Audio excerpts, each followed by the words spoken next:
सिखाएंगे, लेकिन चूंकि अपनी समझ में नहीं आता कि अपन शुड का यूज कहाँ करें, तो ये उसकी पहचान होती है। जैसे आपने टेंस पढ़ रखे हो, ता है, ती है, ते है, प्रेजेंट इंडेफिनिट, तो ये उसकी पहचान है। हिंदी के सेंटेंस में ता है, ती है, पीछे आता है तो अपन प्रेजेंट इंडेफिनिट यूज करते हैं, है ना। और रहा है, रही है, रहे आते हैं तो प्रेजेंट कंटीन्यूअस होता है। सही बात है, तो पढ़ रखे हैं। ऐसे ये इसकी पहचान है। किसी भी हिंदी सेंटेंस के पीछे, किसी भी हिंदी वाक्य के पीछे ना चाहिए, नी चाहिए, ने चाहिए, या ये एवं में, अब ये सोचो ये क्या है। तो जैसे अपन नहीं कहते क्या मैं जाऊं, क्या मैं जाऊं, या उसको ऐसे भी बोल सकते हैं क्या मुझे जाना चाहिए, ना चाहिए। क्या मैं जाऊं या क्या मुझे जाना चाहिए एक ही बात है। समझ में आ रही है?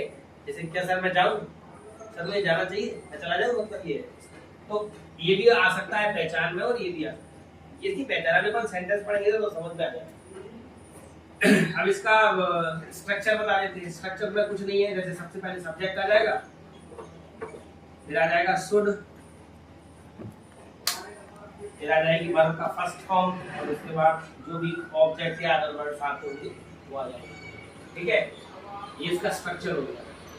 स्ट्रक्चर का मतलब होता है सेंटेंस को बनाने का की एक विधि, कि सबसे पहले सब्जेक्ट को रखेंगे, उसके बाद हेल्पिंग वर्ब के रूप में आप शुड को रखेंगे, उसके बाद उसमें जो मेन वर्ब होगी उसको रखेंगे। मेन वर्ब जानते हो, टेंस पढ़िए ना, टेंस में हेल्पिंग वर्ब और मेन वर्ब दो पढ़ी होंगी। हेल्पिंग वर्ब वो होती है जो सेंटेंस को बनने में हेल्प करती है, जैसे is, am, are, do, does, was, were, will, said, की पढ़ी होंगी आपने। और मेन वर्ब वो होती है जो क्रिया उस सेंटेंस में कर्ता कर रहा होता है। जैसे मैं खेल रहा हूँ, तो यहाँ खेलना मेरी मेन वर्ब है, क्योंकि मैं क्या कर रहा हूँ, खेल रहा हूँ, तो मैं खेलने की क्रिया कर रहा हूँ ना।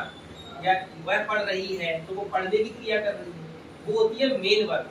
पढ़ना, खेलना, उठना, बैठना, ये जो अभी सब लिखा रहे थे आप, लिखा ना, ये गिरना बहुत शुरू हुआ था, ये सब मेन वर्ब है। और हेल्पिंग वर्ब वो होती है जो सेंटेंस को बनने में हेल्प करती है। हर सेंटेंस की एक हेल्पिंग वर्ब होती है। ठीक है, अब जैसे अपन हिंदी में कोई सेंटेंस लिखें, फॉर एग्जांपल उसे अगर हिंदी में सेंटेंस भी बताएगा, उसे पढ़ना चाहिए। ये तो बहुत छोटा है, मैं तो बड़ा सा बनाना चाहता पहले छोटाई से सिखाओ इनको। हूं।